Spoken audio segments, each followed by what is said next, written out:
Mister maths YouTube channel நண்பர்கள் அனைவருக்கும் வணக்கம். இன்றைக்கி வந்து பார்த்திங்க அப்படின்னா வர்த்தகத்திலிருந்து பேரரசு கிளாஸே நம்ம 2 நாளாக பார்த்துட்ருக்கோம். அதோட 3வது நாள் கண்டினியூஷன் தான் இது. இன்னையோட முடிச்சிடலாம்.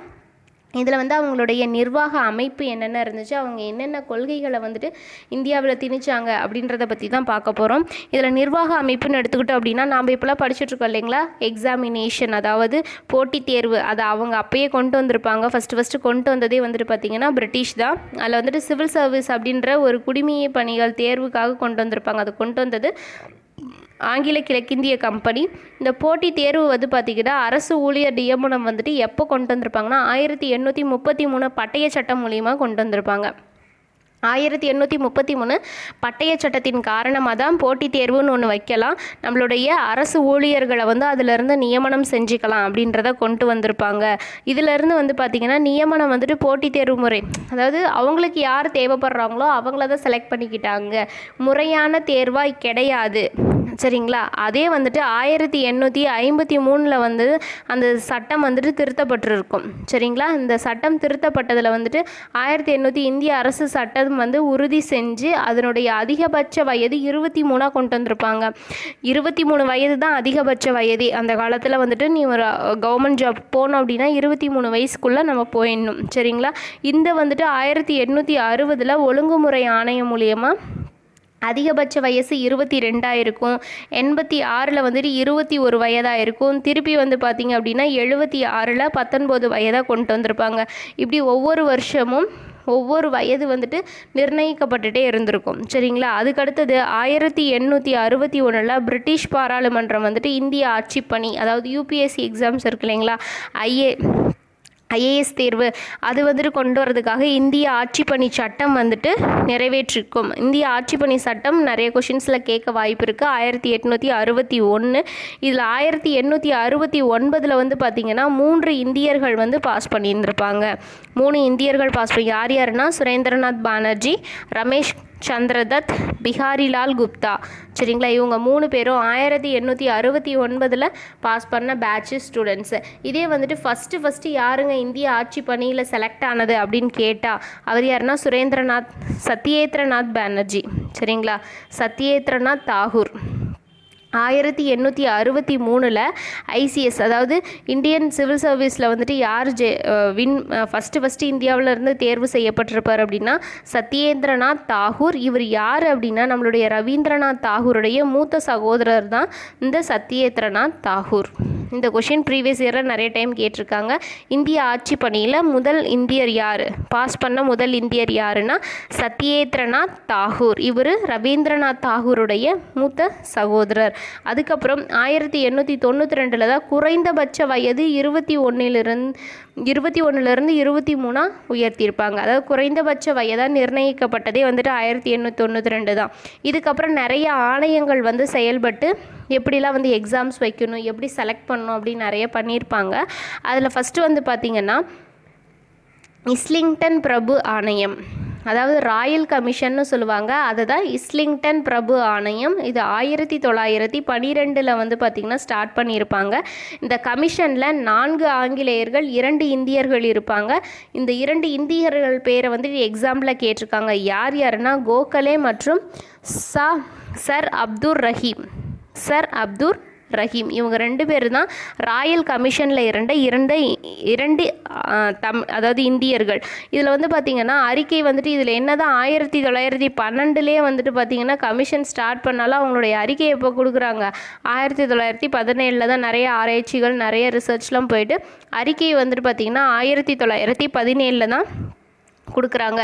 இந்த 1917 அப்புறம் 18 இது மூலியமாக இருந்து அவங்க என்னென்ன சொல்கிறாங்க அப்படின்னா ஆட்சிப்பணி தேர்வுலாம் வந்து பார்த்திங்கன்னா இந்தியாவிலே நடைபெறும். இதில் 33% பேர் இந்தியர்கள் வந்து செலக்ட் ஆவாங்க கண்டிப்பாக.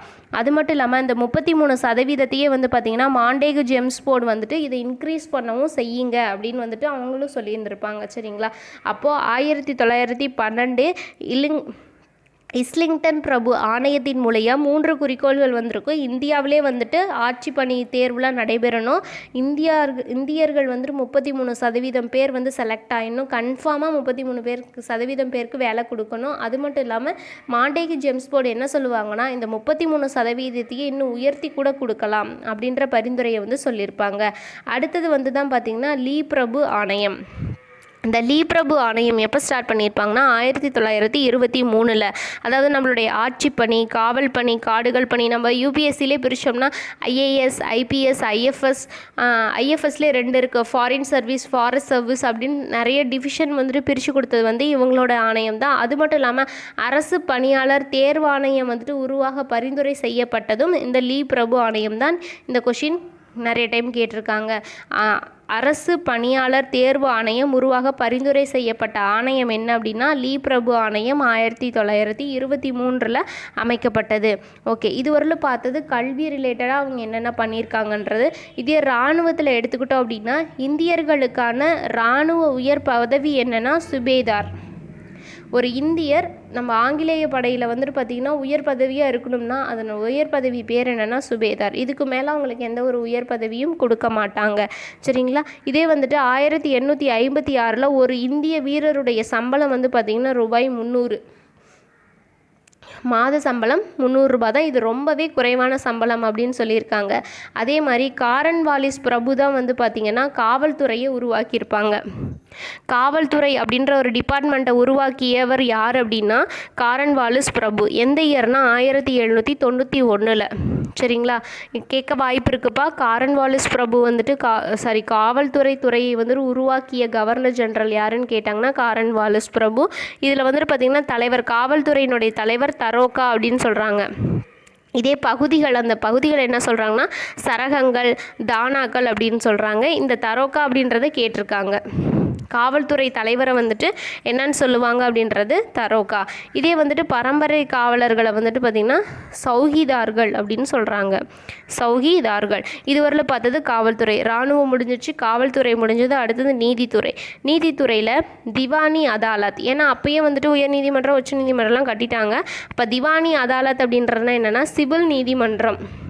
சிவில் நீதிமன்றம், திவானி அதாலத். இதே வந்துட்டு பௌஷ்தாரி அதாலத் அப்படின்றதுனா குற்றவியல் நீதிமன்றம். அதாவது நீதிமன்றத்தையும் 2 பிரிக்கிறாங்க. ஒன்று சிவில், இன்னொன்று வந்து குற்றவியல். சிவில்னா திவானி, இதே குற்றவியல்னா பௌச்தாரி. 1773 ஒழுங்குமுறை சட்டத்தின் மூலியமாக தான் கல்கத்தாவில் ஒரு உச்சநீதிமன்றம் வந்து தொடங்குவாங்க. இதுதான் ஃபஸ்ட்டு இந்தியாவினுடைய முதல் உச்சநீதிமன்றம் எது அப்படின்னா கல்கட்டாவில் இருக்கிறது தான். சரிங்களா? கல்கத்தாவில் இருக்கிறது. இதில் வந்து பார்த்திங்கன்னா 3 துணை நீதிபதிகளும் ஒரு தலைமை நீதிபதி. எல்லாத்துலேயும் ஒரு தலைமை நீதிபதி, அப்புறம் துணை நீதிபதிகள் கொஞ்சம் பேர் இருப்பாங்க. அட் த ஸ்டார்டிங் பீரியடில் 1773 வந்து பார்த்திங்கன்னா ஒரு தலைமை நீதிபதி, 3 துணை நீதிபதிகள் வந்து இருந்திருக்காங்க. அதை ஃபாலோ பண்ணி வந்து பார்த்திங்க அப்படின்னா 1801 மதராஸ்லேயும் 1823 பம்பாயிலையும் உச்சநீதிமன்றம் வந்துட்டு தொடங்கியிருக்காங்க. அப்போ ஃபஸ்ட்டு 1773. அதுக்கடுத்தது வந்துட்டு பார்த்திங்கன்னா 1801 மதராஸு, 1823 பம்பாய். சரிங்களா? இந்த 1832 வில்லியம் பெண்டிங் பிரபு வந்துட்டு ஜூரி முறை அப்படின்னு வந்துட்டு ஒன்று தொடங்கியிருப்பார். அது என்னென்னா நீதி அதிகார முறையை தான் ஜூரி முறை அப்படின்னு சொல்லுவாங்க. இப்போது நம்ம பார்த்தது எல்லாமே வந்து பார்த்திங்கன்னா உச்சநீதிமன்றத்தை தான் வந்துட்டு ஓப்பன் பண்ண டேட் தான், அதெல்லாம் இயர்ஸ் தான். அதெல்லாம் 1861 சென்னை, கொல்கட்டா, பாம்பே 3 இடத்துலையுமே வந்துட்டு பார்த்திங்கன்னா உயர்நீதிமன்றங்களையும் அவங்க வந்துட்டு கட்டி கொடுத்துருப்பாங்க. சரிங்களா? இந்த உயர்நீதிமன்றம், உச்சநீதிமன்றம் இயர்ஸ் வந்து அடிக்கடி கேட்டிருக்காங்க. ஃபஸ்ட்டு எங்கே கட்டியிருக்காங்க அப்படின்றது கேட்டிருக்காங்க. மெட்ராஸில், அதாவது மதராஸில் வந்துட்டு உச்சநீதிமன்றம் எப்போ வந்து கட்டி அமைக்கப்பட்டதுன்னு கேட்டிருக்காங்க. 1801. இது எல்லாமே ரொம்ப முக்கியமான கொஷின்ஸ் பார்த்துக்கணும். அப்போது இந்த வில்லியம் கோட்டை தான் வந்து பார்த்திங்க அப்படின்னா உச்சநீதிமன்றமாக இருந்தது. கல்கட்டாவில் இருக்க வில்லியம் கோட்டை 1670 வந்து பார்த்திங்கன்னா சொல்லியிருந்திருப்பா. 1700 வந்து பார்த்திங்கன்னா வில்லியம் கோட்டைன்னு அதுக்கு பேர் வச்சுருப்பாங்க. அந்த கோட்டை தான் வந்துட்டு பார்த்திங்கன்னா உச்சநீதிமன்றமாக செயல்பட்டது. அந்த ஃபஸ்ட்டு உச்சநீதிமன்ற நீதிபதி யார் அப்படின்னா சர் எலிசா இம்பே. இந்த கொஷினும் கேட்டிருக்காங்க. ஃபஸ்ட்டு உச்சநீதிமன்ற நீதிபதி யார்? ஃபஸ்ட்டு உச்ச நீதிமன்ற தலைமை நீதிபதி யாருன்னா சர் எலிசா இம்பே. சரிங்களா? இதே வந்து பார்த்திங்க அப்படின்னா மதராஸ் உயர்நீதிமன்றத்தில் இருந்த முதல் இந்திய நீதிபதி யார் அப்படின்னா நம்மளுடைய சர் திருவாரூர் முத்துசாமி இல்லைன்னா டி முத்துசாமி அப்படின்னு சொல்லுவாங்க. மதராஸ் உயர் நீதிமன்றத்தில் நோட் பண்ணிக்கணும். நம்ம முன்ன பார்த்தது உச்ச நீதிமன்றம், இதில் மதராஸ் உயர் நீதிமன்றத்தில் இருந்த இந்திய நீதிபதி யார் அப்படின்னு கேட்டால் தான் நம்மளுடைய டி முத்துசாமி அவர்கள் வந்துட்டு வருவாங்க. இதுவரையிலும் பார்த்தது இராணுவம், அவங்களுடைய நீதி, காவல் எல்லாம் எப்படி இருந்துச்சுன்றது. இப்போ வந்து பார்த்திங்கன்னா துணைப்படை திட்டம். எதனால் இந்த கிளர்ச்சிகள்லாம் ரொம்ப அதிகமாக வர ஆரம்பிச்சிச்சுன்னா இவங்களுடைய 2 முக்கியமான கொள்கைகள். ஒன்று வந்து துணைப்படை திட்டம், இன்னொன்று வந்து வாரிசிலமை கொள்கை, வாரிசிலப்பு கொள்கை. இப்போ ஃபஸ்ட்டு நம்ம வந்து துணைப்படை திட்டத்தை பற்றி பார்க்கலாம். துணைப்படை திட்டம் அப்படின்னா என்னென்னா 1798 கொண்டு வந்திருப்பாங்க. யாருன்னா வெல்லஸ்லி பிரபு. சரிங்களா? எதுக்காகனா சுதேச அரசுகளை இணைக்கிறதுக்காக தான் இவங்க இப்படி பண்ணியிருந்திருப்பாங்க. ஆங்கிலேயர்கள்லேருந்து தனித்து சுதந்திரமாக செயல்பட்ட சில அரசுகள் இருக்கும். ஓகேங்களா? அந்த அரசுகளை எப்படி வந்து இவங்க கைக்குள்ளே கொண்டு வரலான்னு பார்க்குறதுக்காக கொண்டு வந்தது தான் இதனுடைய துணைப்படை திட்டம். இந்த துணைப்படை திட்டத்தை ஏற்றுக்கொண்ட முதல் சுதேச அரசு எதுனா ஹைதராபாத். இந்த கொஷினும் ப்ரீவியஸ் இயரில் கேட்டிருக்காங்க. சரிங்களா? துணைப்படை திட்டத்தை முதலில் ஏற்றுக்கொண்ட சுதேச அரசு ஹைதராபாத். எந்த வருஷம்னா அவங்க ஸ்டார்ட் பண்ண வருஷத்துலேயே 1798 வந்துட்டு அக்செப்ட் பண்ணியிருப்பாங்க. இதை தவிர மற்ற எந்தெந்த சுதேச அரசுகள் எந்தெந்த வருஷத்தில் வந்துட்டு லிங்க் பண்ணியிருக்காங்கன்ட்டு பொறுத்துகையில் கேட்டிருக்காங்க. டிஎன்பிசியில் அதிகமாகவே கேட்டிருக்காங்க, பார்த்துக்கோங்க. சரிங்களா? இப்போ தஞ்சாவூர் வந்து 1799, அயோத்தி 1801, பேஷ்வா 1802. இது மூலிமா வந்தது தான் பஸ்ஸின் உடன்படிக்கை. இந்த பஸ்ஸின் உடன்படிக்கையிலேருந்து தான் வந்து பார்த்திங்கன்னா நம்மளுடைய 2ஆம் மராத்திய போரே வந்திருக்கும். போன்ஸ்லே வந்துட்டு 1803, குவாலியர் 1804. அதான் சொன்னேன் இல்லைங்களா, அடுத்தடுத்த வந்துட்டு பிரிவுகள் அந்த 2ஆம் மராத்திய போர் நடைபெற்று இருக்கும் இல்லையா, அப்போது வந்துட்டு அந்த தியோகான் ஒப்பந்தம், சுர்ஜி அர்ஜிகான் ஒப்பந்தம், அது மூலியமாகவும் அப்புறம் ஹோல்கர் அந்த பீரியட் ஹோல்கர் வந்து 1804 அந்த டைமில் வந்துட்டு வின் பண்ணிவிட்டு அவருங்களையும் வந்து பார்த்திங்கன்னா துணைப்படை திட்டத்தில் லிங்க் பண்ணி விட்டுருப்பாங்க. அடுத்தது இந்தூர் வந்து பார்த்திங்கன்னா 1817. அதுக்கடுத்து ஜெய்ப்பூர், உதய்பூர், ஜோத்பூர் 3மே 1818 வந்து பார்த்திங்கன்னா ஆங்கிலேய அரசோட துணைப்படை திட்டத்தின் காரணமாக இணைந்த சுதேச அரசுகளாக இருந்திருக்கு. சரிங்களா?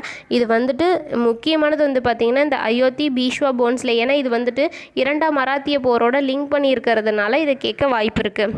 சரிங்களா? அடுத்தது வந்து பார்த்திங்கன்னா வாரிசிலப்பு கொள்கை. வாரிசிலப்பு கொள்கை எப்போ வந்துச்சுன்னா 1848 கொண்டு வந்தது யாருன்னா டல்ஹவுசி பிரபு. இதே துணைப்படை திட்டத்தை கொண்டு வந்தது வெல்லஸ்லி பிரபு. வாரிசிலப்பு கொள்கையை கொண்டு வந்தது பார்த்திங்கன்னா டல்ஹவுசி பிரபு. இந்த கொஷினும் ப்ரீவியஸ் இயரில் அதிகமாக கேட்டிருக்காங்க. இதில் இந்திய அரசர்கள் வந்து தத்தெடுக்கும் உரிமையை வந்து இழந்திருப்பாங்க. இப்போ ஒரு வேளை அவர் தத்து எடுக்கிறாரு அப்படின்ட்டுனா ஒன்று ஆங்கிலேயர்கள்ட்ட வந்து பெர்மிஷன் வாங்கியிருக்கணும். ஓகேவா? பெர்மிஷன் வாங்காமல் ஒரு வேளை அவங்க தத்து எடுத்துட்டாங்க அப்படின்னா சொத்து மட்டும் மகனுக்கு போகும்.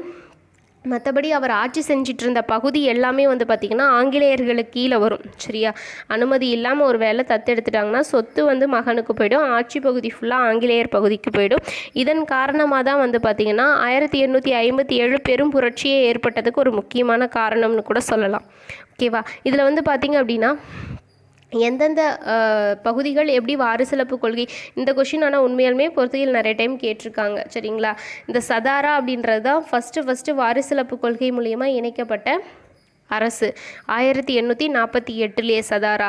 ஜெய்ப்பூர் அண்டு சம்பல்பூர் வந்துட்டு 1849, பகத் 1850, உதய்பூர் 1852, ஜான்சி 1853, நாக்பூர் வந்து பார்த்திங்கன்னா 1854. இதுலேயே அதிகமாக இந்த ஜான்சி எந்த இயர் வந்துட்டு வாரிசிலப்பு கொள்கை மூலிமா இணைக்கப்பட்டதுன்னு தான் அதிக டைம் கேட்டிருக்காங்க. 1853. ஏன்னா ஜான்சி ராணி லக்குமிபாய் வந்துட்டு ஒரு முக்கியமான போராட்ட வீராங்கனை. அவங்களுடைய நாடு வந்துட்டு அவங்கள கொல்லப்பட்டதுக்கப்புறமா 1853 தான் இணைக்கப்பட்டிருக்கும் வாரிசிலப்பு கொள்கை காரணமாக. ஓகேங்களா? ஓகே ஃப்ரெண்ட்ஸ், இதோட வந்து பார்த்திங்கன்னா இந்த வர்த்தகத்திலிருந்து பேரரசு லெசன் ஃபுல்லாகவே கம்ப்ளீட் ஆகிடுச்சு. தேங்க்யூ.